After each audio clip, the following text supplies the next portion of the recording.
साफ राखब अंगना दूरा घरक कोना कोना यो आबि गेलै हन चाइनीज रोग दुश्मन माँ कोरोना यो राखब सब सा दूरिये बना कऽ एको हाथक दुगुना यो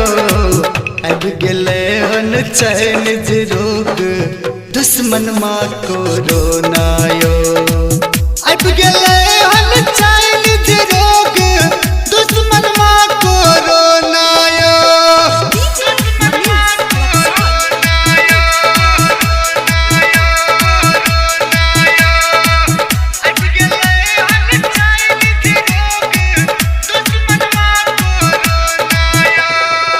सर्दी जुखाम खांसी आरो सांस फूलनाय लक्षण या सांस फूलनाय लक्षण या जकरा धरत छोड़त नै एहन हरामी ढक्कन या एहन हरामी ढक्कन या अनजनवा के जन्मल ई अनजनवा के जन्मल ई विदेशिया जादू टोना यो आबि गेलै हन चाइनीज रोग दुश्मन माँ कोरोना यो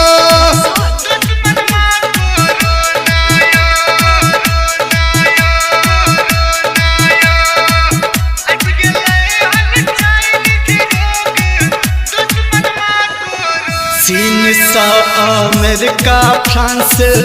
इटली कैलक जाम्प या इटली कैलक जाम्प या धीरे धीरे सौंसे भारत मचल छै हर कांप या मचल छै हर कांप या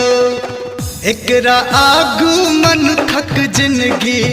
एकरा आगू मनुखक जिंदगी फोकट के खिलौना यो आबि गेलै हन चाइनीज रोग दुश्मन माँ कोरोना यो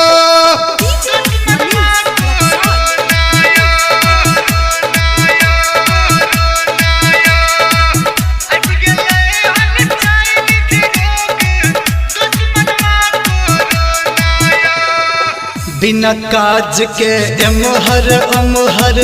घूमना फिरना बंद करू घूमना फिरना बंद करू नाक झाँप कर रहू हरदम नहीं सुनहू नहीं गंध करू नहीं सुनहू नहीं गंध करू कुछ दिन कनियो सा दूरे रहू कुछ दिन कनियो सा दूर रहो लक बेड बिछौना यो आबि गेलै हन चाइनीज रोग दुश्मन माँ कोरोना यो